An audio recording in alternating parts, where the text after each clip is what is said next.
Chapter 11. Castle and earth strike the water with the power of 1,000 drums fitted for giants, sending plumes of water high over the castle's edge. Over the rumble of the drums, Rosner barely manages to hear Sindra say, "I have to check on my dad." She takes off sprinting to the village. Rosner stares after her. So much of him wants to chase her, but he stays put, and instead he looks back to where the castle had been. He spots a pair of soldiers making their way through the merchant tents and up the hill to investigate. A strange sensation propels Rosner forward. He needs to see what there is to see before them. However, he still takes the wide approach and travels up the opposite side to evade their sight. For now. When he reaches the lip of the crater, he finds nothing but chunks of dirt littering the crater floor. A couple small shelves of dirt and rock stick out of the sides. Now that he is here, he figures he has maybe a few minutes before the rest of the village starts their own investigation, with or without the permission of the Venmirian. He walks along the edge, trying to find anything out of the ordinary. Not like any of this is ordinary, but comes up short. The longer he walks around its edge to the cliff, the more he starts to believe this is all natural, albeit strange. It literally looks like the cliff finally just gave way to the weight of the stone castle. When Rosner reaches the cliff, he pauses to look out over the sea. Before him, he witnesses the gruesome end of a magnificent feast the sea was served. The now destroyed tendrils of rock that separate bay from sea broke the castle and earth into unrecognizable pieces. Aggressive waves slide over what is left of the castle on either side of the broken tendrils, like tongues licking the crumbs off a plate. Now that the rocky tendrils are reduced to pebbles, the sea's vengeful waves attack the docks, clinging to the rock face like starved wolves released from their cages, pulling small planks and full piers out to the sea as if they were fresh meat. "Hey, you!" Rosner whips around. Across from the crater, one of the soldiers points at him. The other slowly makes his way to the large basin. "Stay right there!" "Rosner!" He turns at the voice of his sister, Kadoric in tow. They embrace for a moment, then Asra pulls away. "What happened?" Rosner shakes his head. "I have no idea." "We were helping Ma with deliveries when it happened," Asra tells him. "We are on our way back to check on you at the house when Kadoric saw you running up the hill. By the way, who were you with?" Rosner looks at her crossed. "That does not matter right now." Yelling starts up in the distance. The one soldier who told him to stay turns back to the apparent crowd below, while the other stays his course. "We have other issues," he informs. For a moment, the three of them remain still. Then, in unison, they take off towards their house. Rosner's first step, however, gives way and he falls into the crater. He rolls head over heels, breaking small earthen shelves as he goes, until he slams his back into a chunk of dirt at the base of the crater. He feels the air rush out of his lungs in an instant. Pain and fear seize him as his vision goes black for a split second. His sense of touch disappears for a moment as well, leaving him feeling lifeless. As he stares off in the direction his head positioned itself, he watches two blurry figures make their way down the side of the crater. A few seconds later, he can hear his name being called. The figures take more a solidified form. "Are you okay?" Asra's question sounds muffled. When he does not answer, she asks again. It comes loud and clear. Rosner recoils at the clarity of her voice, then recoils in pain. Slowly, Rosner peers at both his siblings kneeling on either side of him, giving them a painful nod. "I will be fine," he grimaces. "I need only a minute." Rosner watches his sister turn her attention back to the crater's lips. How about a few seconds? After a deep breath, Rosner follows her gaze. Looking down on them is the soldier, irritation written on his face. But he's not come down. Satisfied that the soldier is content with watching them now, he lets his head fall back. Above him, against the clear sky, a bird catches his attention. For a moment, he thinks nothing of it, but as he continues to gaze at it, a sense of unease falls upon him. Guys? Both his siblings answer by saying, yes? Do you think something is off about this? He tears his focus from the bird, directing it to Astra and Kadoric. Kadoric shakes his head, a confused look written on his face.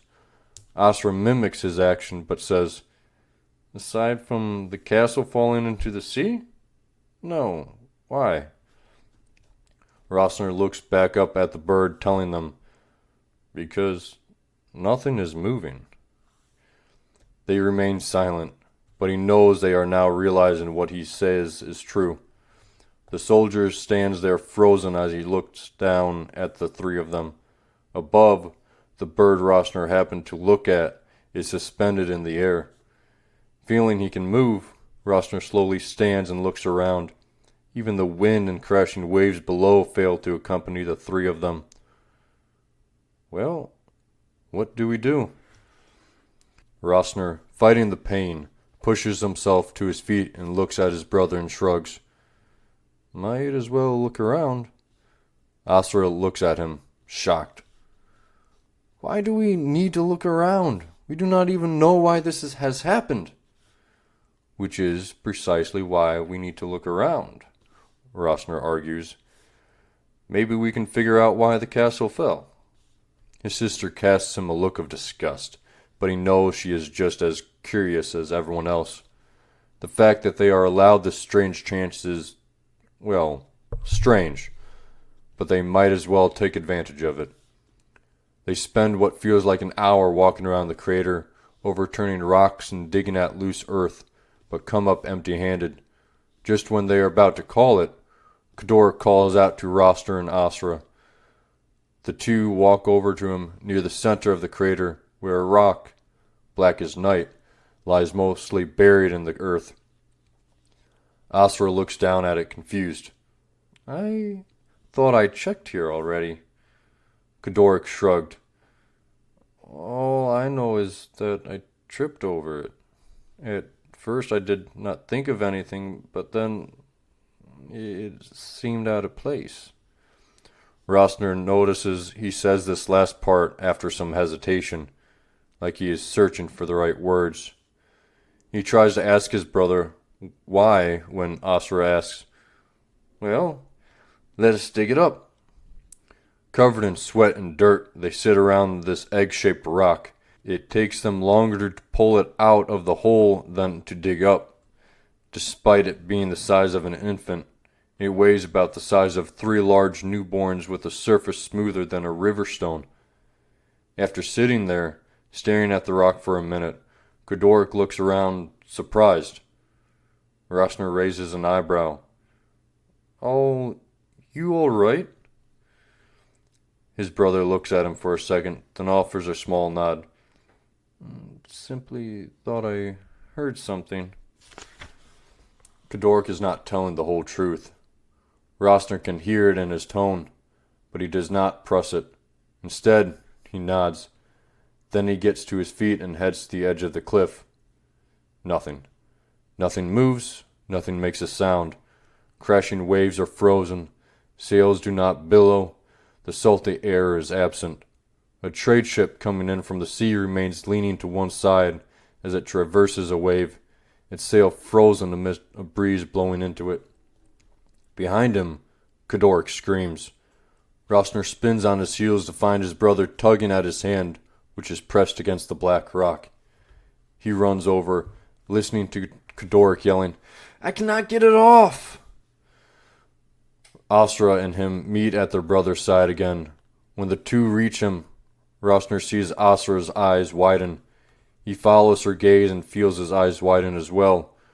Branching out from beneath their brother's hand are lines of blood that stretch across the surface of the rock, forming a multitude of symbols and designs they do not recognize. The two try to pull Cadorix away from the rock, but it just gets dragged behind. After this fails, they try to brace their feet against the rock, only to get their feet burnt. Realizing they cannot do anything to help their brother, they stand next to him, watching more and more symbols appear on the rock, feeling useless. Soon it is covered entirely in blood symbols. Then they begin to fade. Seeing this, Rosner looks to his brother, who seems to have newfound determination. He tugs at his hand more and more as the symbols fade. Once they are gone, Cadorix puts so much force into his pull that he sends himself backwards. He quickly scurries to his feet and retreats some more, clutching his right hand. Rosner looks at his brother, then at the rock. In place of Cadorix's hand is a faint handprint outlined in blood. At its center is a bright red spot that seems to flicker. Curious, Rosner takes a few steps forward, then stops in horror. What he first takes to be a strangely reflective spot on the rock is actually a hole. And in that hole, in the rock, is a raging fire.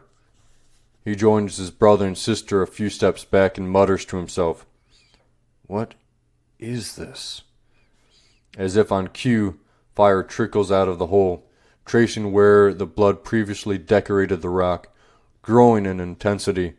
Within seconds, Rosner covers his face and backs up even more to avoid being blinded or burned. Then all at once, it is extinguished. Rosner hesitates, keeping his arms across his face, only until he hears Cadorix curse. The rock is gone. Instead, he sees something he never thought he would see in his life. A baby dragon. A black baby dragon.